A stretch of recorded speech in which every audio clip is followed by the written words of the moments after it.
Narendra,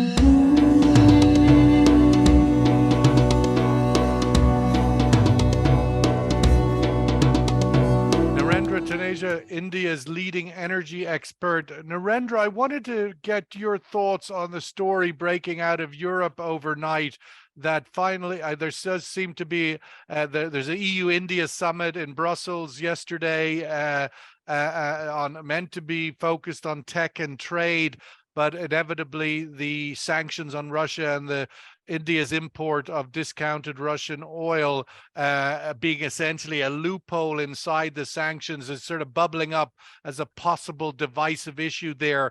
Your thoughts on where that goes in terms of that this future harmony between EU and India on this issue? Well, the relationship between India and the European Union are very deep and strategic, and both parties know it very well. So the minister concerned from the EU might have made that statement just for the, he might be under some pressure, or it might be for some, consumption, domestic consumption. Otherwise, the fact is that Europe is still buying Russian gas, still, and the molecule of oil and gas is the same. So what is the difference? So that's why you see this lecture, if you want to call it that, has absolutely no credibility. The first they are buying Russian gas, they're still buying Russian products coming from different geographies, and it's precisely the region the oil prices are low. If they stop buying Russian oil and gas, the gas prices will go up further and the oil prices will go up further. Then I am sure they know it very well. I think it's a political statement meant for a domestic consumption, because there seems to be a constituency within the European Union that wants, for instance, every single country to stop buying Russian products too, or the products made of Russian crude. At the same time, they want to continue to buy Russian gas and also Russian crude oil, rooted from different geographies. So that's the problem. I think it's more politics. But at the same time, you see that in Europe all across. I mean, you were talking about IEA. My sense is, since the Ukrainian crisis, International Energy Agency has become kind of more of a political organization than actually an energy organization. For instance, the IEA chief is going around the world and saying, energy transition, actually, the whole process has got accelerated since the Ukraine crisis. While the fact and the truth is actually just the opposite. The fact is the energy transition has suffered and suffered severely. But they say, no, actually, it's got fast track. So it's become more, I find that increasingly statements coming out of IEA are more political in nature than scientific. I think for the sake of credibility, they should go back to science and stop playing politics. I think this statement also on that, demand, supply and all that is I see more politics in that, more kind of building a narrative than the reality. I mean, they should go back to science, IEA. I wanted to get your views on the rather, so again, a podcast of surprises here. The loss of the BJP election in Karnataka, which is a state in India, southern India, much to surprise, given what would appear to be a very high ratings for Prime Minister Modi in the national polls. What does this election result tell you? And obviously your party, is this a wake-up call? What does it mean? Well, you see, Karnataka is a state, and if you look at, for instance, various state elections in different parts, the country, I mean, when people vote, they look at the local issues, the state issues, and not the national issues. So therefore, in Karnataka, for instance, BJP was in power the last 5 years, but people were not satisfied with the way BJP had addressed the local issues, infrastructure, corruption, education, health, and so many other issues. So they decided to vote BJP out and bring the Congress back. Earlier, also it was Congress party there. So when you look at this thing, and the same can happen in other states too.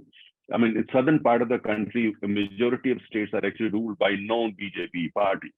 They're not like in Tamil Nadu, Kerala. Kerala, actually, the communists are in power, and Tamil Nadu is a regional party in power. These are all southern states. But it has depend, of course, how you look at it, but no reflection as far as the national governance is concerned. The same people who have voted Congress party back to power in Karnataka, chances are they will vote BJP when it comes to the central election or the national election. So that's very typical. I mean, if you study the data of last 20 years, that has been the pattern. The same people vote, for a different party when it comes to the local government, but when it comes to national government, they go back to the national party. So no That's surprises there. But that said, at the same time, I mean, the BJP needs to kind of get the message right, in the sense wherever they need to bring in more transparency or bring in more kind of improve the quality of governance in the local issues. I think they should do that. And it's a very smart, it's a party that works 24/7. And I'm sure that, those issues are being addressed as the country prepares for the national elections in the month next year. Narendra, just to follow up on the sort of oil narrative in India, we had news over the last few days that the Indian government was removing the sort of extra tax tariff, the sort of that we saw on the oil revenues of energy companies in India. What's the thinking there? What impact could that have? Well, it's simple. I think if you remember, post-Ukraine, when the oil prices started going up, first, of course, they went down, but they started going up. Britain was among the first countries to impose the windfall tax.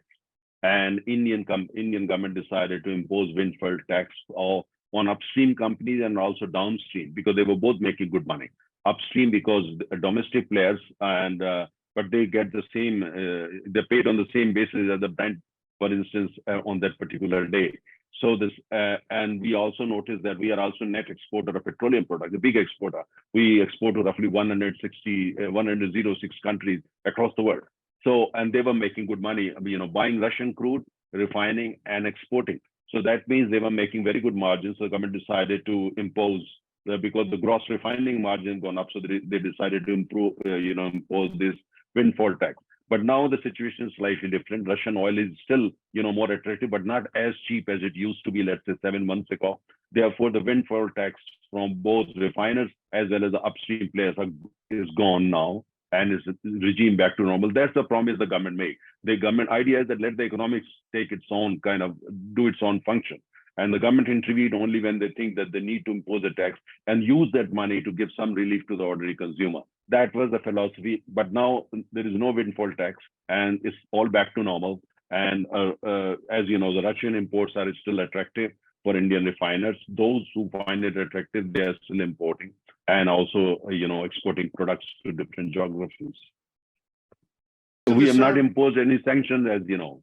We have not imposed, and India has not imposed any sanctions. That's something which the rich country, the West, has done, and we respect that, but we are not part of that regime. Narendra, last word for you with the survey result. OPEC maintaining robust cuts through the second half of the year, which would indicate some support for prices. We'll see if it succeeds or not. The survey results giving an overwhelming view that these cuts are going to continue despite the IEA forecast. How will that impact, do you think, this rather successful Indian economy thumping along at 6+%, sort of defying the global narrative, if you like? Can that continue with this continued pursuit of higher oil prices by OPEC plus? Well, I mean, first, OPEC is a cartel.